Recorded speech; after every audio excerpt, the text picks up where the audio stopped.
ওনার সাথে 5 বছরের আমার সম্পর্ক কোয়ান্টাম ফাউন্ডেশন থেকে শুরু স্টার্ট। প্রথম 1 বছর আমি সম্পর্কে রাজি হই নাই, উনি 1 বছর ঘুরছে, আমি বলছি বিয়ে করেন, উনি বলছেন না আমি পরে বিয়ে করবো, আমি বলছি না আমি রাজি হব না। পরে আপনার স্বামী হলো জজ, অনেক টাকা পেলার লোক, আপনি মামলা দিয়ে আমাকে ধ্বংস করবেন। উনি পরে ওনার মেয়েকে রাজি করেছে 1 বছর পর, ওনার মেয়েকে মামা প্রেম করার সমস্যা নাই, আমি বিয়ে করে দেবো, আমি তো ওনার বড় মেয়ে, আমার বাবা পাগল। এর মতো ওনার আবার জামাই আমাকে পাওয়ার দেয় যে এখানে আয় তো কাটি টুকরা করবো, মেসেঞ্জারে আমাকে পাওয়ার দেয় এবং বলে যে তুই কতটা ভালোবাসি আয় দেখি প্রমাণ দেখা।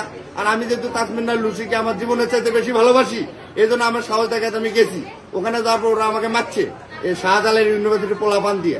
মারার পর ওরা আবার যেটা করছে সেটা হলো যে আমার থানায় দিছে।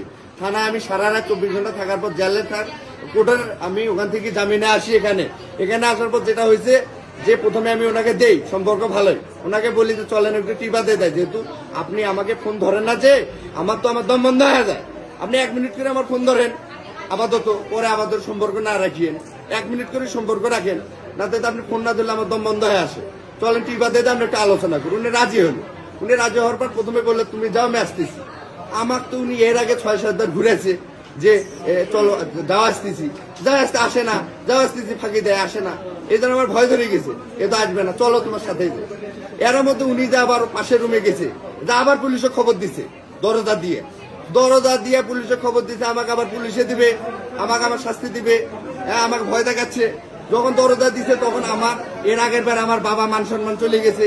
আমার বাবাও তো একটা প্যানেল চেয়ারম্যান, ফুলছড়ি উপজেলা বিএনপির সাংগঠনিক সম্পাদক নির্বাচিত, তো তারও তো একটা সম্মান আছে।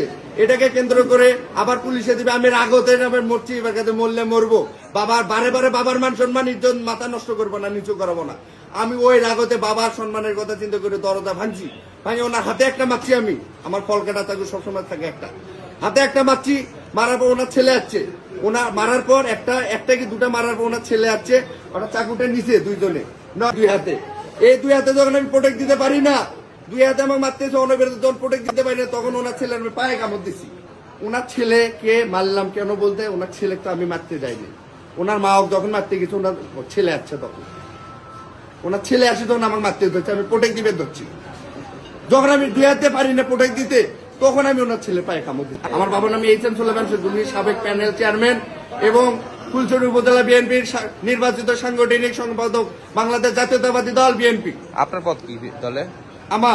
আমি হলো অন্যতম সদস্য জিয়া সাইবার পদ গাইবান্ধা জেলা কমিটি। তাসমিনা লুসি, তাকে আমি 5 বছরে আমার জীবনের চেয়ে বেশি ভালোবাসছি, তাকে আমি আজও বলতেছি তুমি আমাকে এখানে গুলি করে যাও, তুমি আমাকে মেরে ফেলো, তবুও আমি তোমাকে ভালোবাসি, শেষ নিঃশ্বাস পর্যন্ত বলবো লুসি তোমাকে আমি ভালোবাসি, তুমি মারলে আমি আলহামদুলিল্লাহ, তুমি আমাকে ফাঁসি দিলে আলহামদুলিল্লাহ।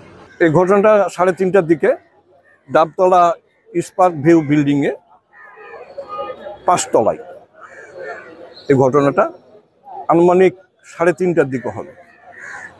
তো যে মহিলা স্যারের বাসায় কাজ করে, ওই মহিলা আবার আমার বাসাতেও কাজ করে।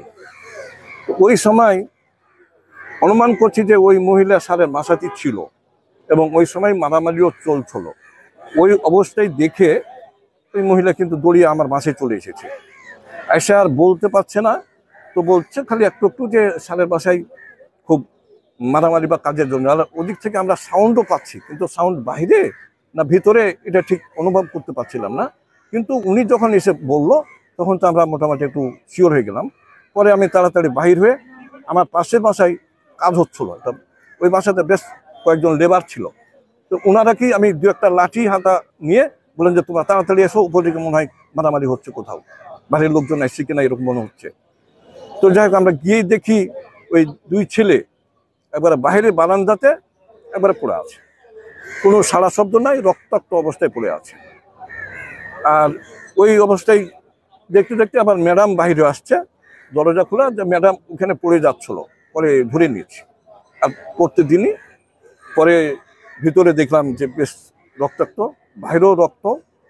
ওই অবস্থায় ম্যাডাম সহ আমরা ওই বিল্ডিংয়ের ম্যানেজার সহ আমরা লিফটে উঠে গেলাম ওই 2 জনকে নিয়ে। পরে ওখানে এসে একটা অটো করে ম্যাডামের ছেলে, আমি, ম্যানেজার, আরও যেন একজন কে ছিল অপরিচিত, নিয়ে এই যে রাজশাহী মেডিকেলে নিয়ে এসে ভর্তি করে এখন যে ট্রিটমেন্ট আছে। পরে বাইদি ভাই শুনলাম যে সালের ছেলে নাকি মারা গেছে। না, নিয়ে আসার আগেই মারা গেছিল কিনা আমি বলতে পারবো না, বাট ডাক্তারে এসে কখন মারা গেছে সেটাও বলতে পারবো না। বাট স্যারের গানম্যান ওনা আমাকে বললো, কেন চিন্তাম আগে থেকে, বললো যে মারা গেছে। যারা না, আমার জানা মতে একজনই, ওটা মনে হয় স্যারদের পূর্ব পরিচিত মনে হচ্ছে, কেননা ওনার নামে জিডি করেছে স্যারেরা। ম্যাডাম জিডি করেছে, জিডির কপি রাজপাড়া থানাতেও জমা দিয়েছে। তো সেই সুবাদে মনে হচ্ছে যে স্যারদের পূর্ব পরিচিত, যার কারণেই কোনো কিছু বা আশায় বিষয়, যার কারণে মামলা মোকদ্দমা জিডি করেছে। ছেলের নাম ইমন, আর ড্রাইভিং লাইসেন্সে ইমন নামে পরিচিত, বাড়ি হলো গাইবান্ধা। কি করে সেটা আমি বলতে পারবো না, বাট ড্রাইভিং লাইসেন্সে, ওই যে ড্রাইভিং লাইসেন্সে বোঝা যায় যে ড্রাইভার।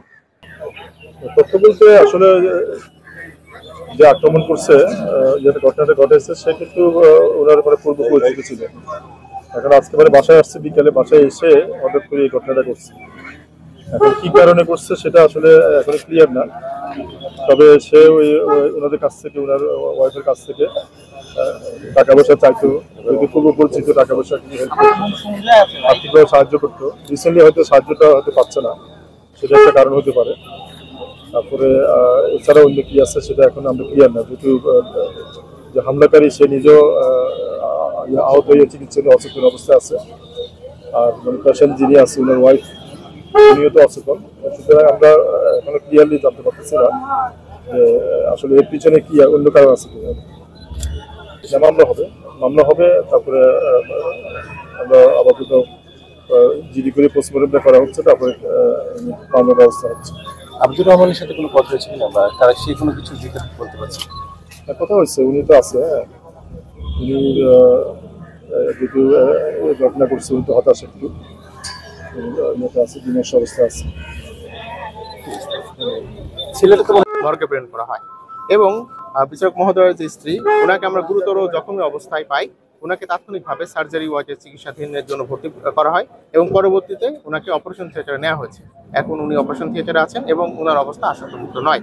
একই ঘটনায় আমরা যতটা জানতে পেরেছি, হামলাকারী সম্ভবত তাকেও গুরুতর আহত অবস্থায় জরুরি বিভাগে আনা হয়।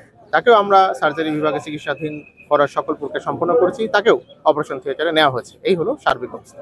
শরীরে বিভিন্ন স্থানে ধারালো অস্ত্রের আঘাতের চিহ্ন ছিল। তো মৃত্যুর প্রকৃত কারণ আসলে জানার জন্য আমাদের কাহিনী প্রক্রিয়া অনুসরণ করতে হবে এবং ময়নাতদন্ত পর্যন্ত অপেক্ষা করতে হবে।